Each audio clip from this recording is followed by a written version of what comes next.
Les buts de l'attaquant de 35 ans ont été inscrits lors de la victoire 4-2 de Oroya sur l'équipe Kenyan Bandari, visiteuse.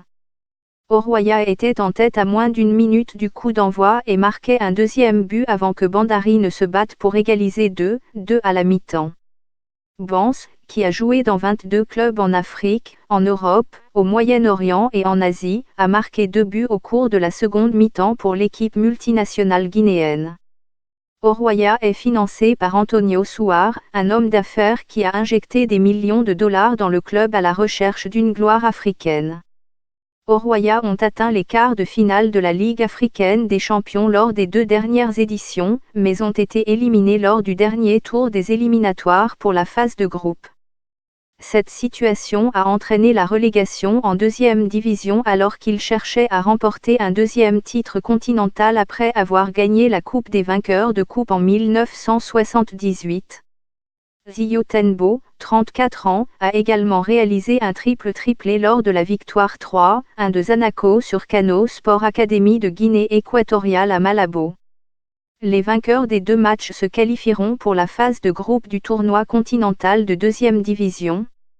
Le triplé de Tenbo pour Zanaco à Malabo sur Kano Sport Academy a été interrompu par une panne de projecteur qui a temporairement interrompu le jeu en seconde période.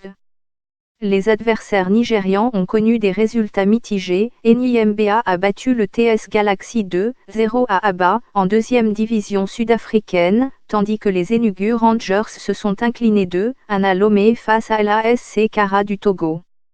2 fois champion d'Afrique, Enyimba a mis fin à une série de 4 victoires consécutives sur Galaxy grâce à des buts de Victor Mbaoma à la 7e minute et de Martin Usul à la première heure.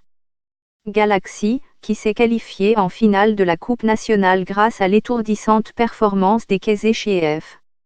Avec une impressionnante prestation, il a vu son but refusé en première période pour hors-jeu. Un but dans les arrêts de jeu de Richard Nené a permis à Kara de s'imposer face à Enugu, dont le seul triomphe continental remonte à 42 ans dans la désormais disparue Coupe d'Afrique des vainqueurs de coupe.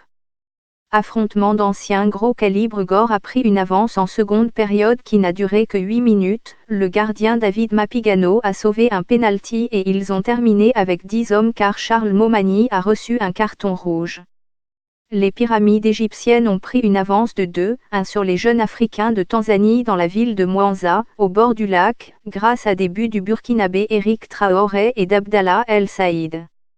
Fosa Junior de Madagascar a battu le Marocain Renaissance Berkane, finaliste de la Coupe de la Confédération 2018/2019 2-0 sur l'île de l'océan Indien, avec un deuxième but sur pénalty dans les arrêts de jeu. Les matchs retour se dérouleront du 1er au 3 novembre. Les vainqueurs cumulés se qualifieront pour un tirage au sort de groupe qui aura lieu le 10 novembre au Caire. Aluminium Nasr, Libye, 2-2 Proline, Ouganda, note, match déplacé de Libye pour des raisons de sécurité Azante Kotoko, Ghana, 0-0 San Pedro, Côte d'Ivoire, match abandonné à la mi-temps en raison d'un terrain détrempé. La deuxième mi-temps sera jouée le 28 octobre.